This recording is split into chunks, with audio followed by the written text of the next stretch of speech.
Hello everyone, this is Sachin Kumar and you are watching me on Excellence Academy. So our today's topic is set theory for class 11th. So let's start this video. What is set?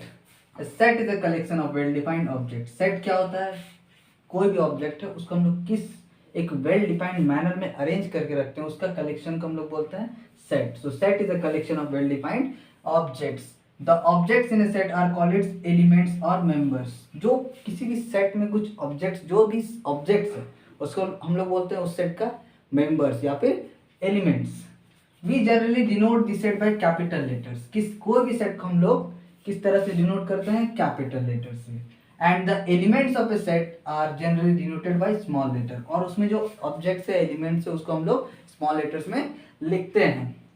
For example set of vowels को हम लोग मान लिए S एक set है vowels का, जिसमें क्या क्या सारा एलिमेंट होगा? ए ई आई ओ यू, 5 वॉवेल होता है, तो ये एक सेट है वॉवेल्स का. Set of natural number. Natural number को हम लोग कैपिटल एन से डिनोट करते हैं. नेचुरल नंबर में एलिमेंट्स क्या क्या होता है? 1 2 3 4 and so on up to infinite. Now we will see specification of a set, यानी कि सेट को हम लोग किस तरह से लिख सकते हैं. सबसे पहला मेथड है रोस्टर और टैबुलर मेथड. टैबुलर मेथड, इसमें हम लोग करते क्या है? Under this we list all the members of a set in curly brackets. Curly brackets में हम सारे मेंबर्स को लिखते हैं एंड सेपरेटेड बाय कॉमास. यानी कि इस तरह से कर्ली ब्रैकेट में हम लोग सारे एलिमेंट्स को लिखेंगे और कॉमा सबके सेपरेट करेंगे कॉमा से. For example we will see A is a set of all factors of 24. मान लो एक सेट है जिसमें सारा एलिमेंट्स क्या है? 24 का फैक्टर्स है. तो उसको अगर हम लोग टेबुलर फॉर्म में लिखना चाहते हैं तो हो जाएगा set A equals to curly bracket factors of 24. क्या क्या होगा? 1 2 3 4 6 8 12 एंड 24. फैक्टर्स क्या होता है? वह नंबर जिससे 24 एग्जैक्टली डिविजिबल हो जाए. अब हम लोग एग्जाम्पल 2 नंबर देखते हैं. B इज a set of all prime numbers. B एक सेट है प्राइम नंबर्स का. बिटवीन 50 एंड 70 के बीच का प्राइम नंबर्स को लिखना है. So set B equals to 53 59 61 and 67. ये 4 प्राइम नंबर होता है 50 और 70 के बीच. अब हम लोग देखेंगे दूसरे तरीके से किस तरह से सेट को रिप्रेजेंट करते हैं. उसको हम लोग बोलते हैं set builder method. Under this we list all the property satisfied by all the elements. यानी कि जो एलिमेंट्स है, मेरा मेंबर्स है सेट का, वो क्या प्रॉपर्टी शो करता है. यानी कि collection of all points X such that x has the property P. X का कुछ प्रॉपर्टी पी होगा. एक एग्जांपल से समझते हैं.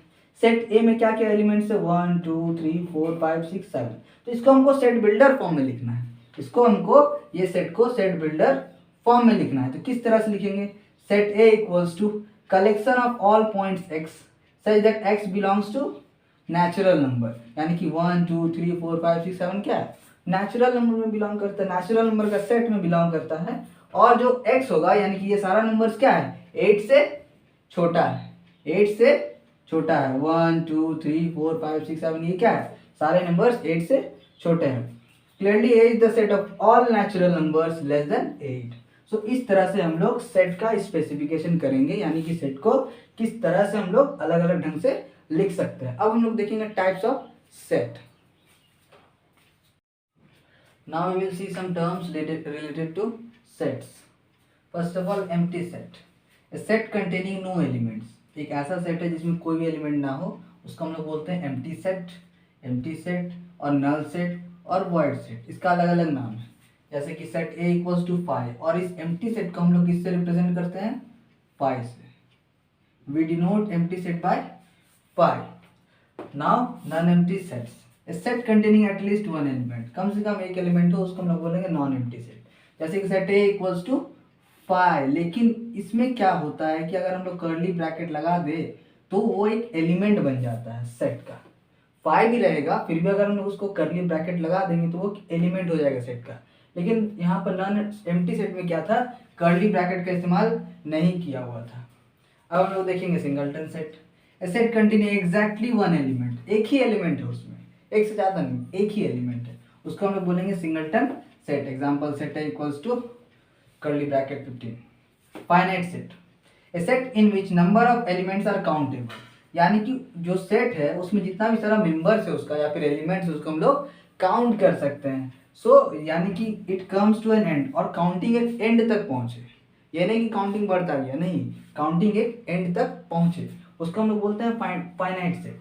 एग्जाम्पल सेट है इक्वल्स टू 2 4 6 8। इसमें अगर हम लोग इसका एलिमेंट्स को काउंट करते हैं 1 2 3 एंड 4, 4 एलिमेंट है सेट में, तो ये एक फाइनाइट सेट है। दूसरा example set of English alphabets.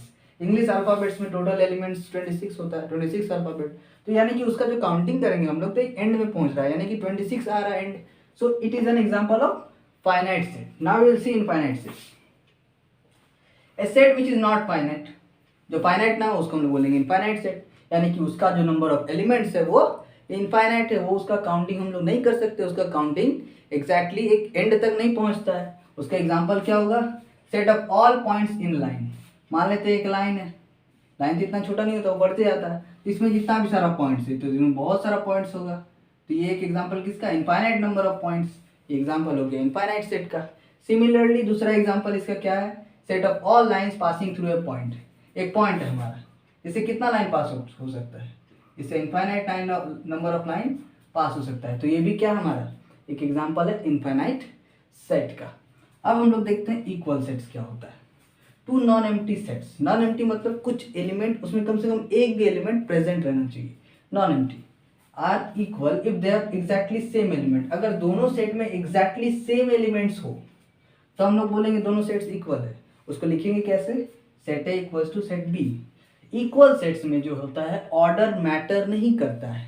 मान लेते हैं सेट ए में 1 2 3 एलिमेंट्स है और सेट बी हमें हमारा 2 1 3, तो यहाँ हम लोग को देखना है कि नंबर ऑफ एलिमेंट्स और एग्जैक्टली वही आए, एग्जैक्टली वही आए, यानी कि 1 है 2 यहाँ पर है सेट ए में, सेट बी में भी 2 है और 3 भी है 3 भी। ऑर्डर मैटर नहीं करता इक्वल सेट में, और एक चीज मैटर नहीं करता वो है रिपीटेशन ऑफ नंबर्स। रिपीटेशन यानी कि 1 2 बार यहाँ पर है, मान लेते हैं सेट ए में ये सारा एलिमेंट्स है 1 1 2 2 एंड 3, तो और सेट बी में हमारा 1 2 3 है, तो दोनों को हम लोग इक्वल मानेंगे, क्योंकि इक्वल सेट्स में जो रिपीटेशन ऑफ नंबर्स होता है उसका कोई मीनिंग नहीं होता है। Repetition has no meaning, means यहाँ पर 1 है 2 यहाँ पर है, यहाँ पर भी 2 है और 3 यहाँ पर है, यहाँ पर भी 3 है, तो ये हुआ इक्वल सेट्स। अब हम लोग कुछ और टर्मिनोलॉजीज को देखेंगे। Now let's see a question. If set A is a set of all letters in follow, set A एक है जिसमें फॉलो का सारा लेटर्स है, and set B set of all letters in wolf, और सेट बी एक ऐसा set है जिसमें उल्फ का सारा लेटर्स है। हमको क्या करना है, show that set A equals to B, हमको set A equals to set B को शो करना है। क्लियरली हम लोग देख सकते हैं कि सेट ए में जो एलिमेंट्स है वो क्या है, डब्ल्यू ओ एल और एफ, यानी कि लेटर्स, ये तो रिपीट हो रहा है, डबल एल और डबल ओ रिपीट हो रहा है, तो हम लोग रिपीटेशन हम लोग मैटर नहीं करता है इक्वल सेट्स में, इसीलिए हम लोग क्या करते हैं, कितना सारा एलिमेंट्स है वो अलग अलग करके लिखते हैं, डिस्टिंक्ट एलिमेंट्स, डब्ल्यू है, ओ है, एल है और एफ है। सेट बी में तो सारा डिस्टिंक्ट एलिमेंट्स है, क्या क्या, डब्ल्यू ओ एल और एफ, यानी कि हम लोग देख रहे हैं A and B have exactly same elements, इतना जो एलिमेंट्स ए में है वो एलिमेंट्स बी में है, exactly same elements, therefore set A equals to set B. Now we will see what is equivalent set to finite set. दो finite यानी कि उसका जो नंबर ऑफ एलिमेंट्स है उसको हम लोग काउंट कर सकते हैं, काउंटेबल होता है। Sets A and B are said to be equivalent if cardinal number of A equals to cardinal number of B, n A का मतलब होता है cardinal number of set A, उसी तरह एन बी का मतलब cardinal number of set B. अब cardinal number क्या होता है, कार्डिनल नंबर मतलब मान लेते हैं ये सेट है, ये सेट में कार्डिनल नंबर मतलब इस सेट में कितना एलिमेंट है उसको हम लोग गिनेंगे 1 2 3 एंड 4, तो सेट ए का कार्डिनल नंबर क्या हो गया 4, यानी कितना सारा एलिमेंट उसमें प्रेजेंट है काउंटिंग करके देखना है।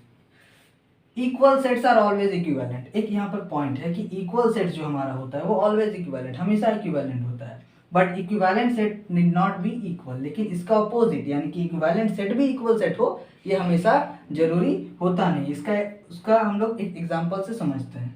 सेट ए में 1 3 और 5 एलिमेंट्स है एंड सेट बी में 2 4 और 6 एलिमेंट है, तो हम लोग क्या देख रहे हैं, cardinal number of A equals to 3, यानी कि सेट ए में कितना सारा एलिमेंट है 1 2 और 3 3 एलिमेंट, और सेट बी में कितना एलिमेंट है 3 एलिमेंट, यानी कि cardinal number of A equals to cardinal number of B equals to 3, यानी कि जितना एलिमेंट सेट ए में है उतना ही एलिमेंट सेट बी में है, काउंटिंग करके, नॉट इक्वल नॉट सेम। तो यहां से हम लोग बोल सकते हैं set A and B are equivalent, but set A is not equals to set B. Set A जो है वो सेट बी के बराबर नहीं होगा, क्योंकि इक्वल सेट होने के लिए एलिमेंट्स भी सेम होना चाहिए। अगर यहाँ पर 1 3 और 5 है तो सेट बी में भी 1 3 और 5 होना पड़ेगा, तभी सेट ए और बी क्या होगा, इक्वल होगा। सो आज हम लोग पढ़े सेट्स क्या होता है, some terminologies related to sets, sets को कैसे रिप्रेजेंट करते हैं, set builder form, tabular form और रोस्टर फॉर्म।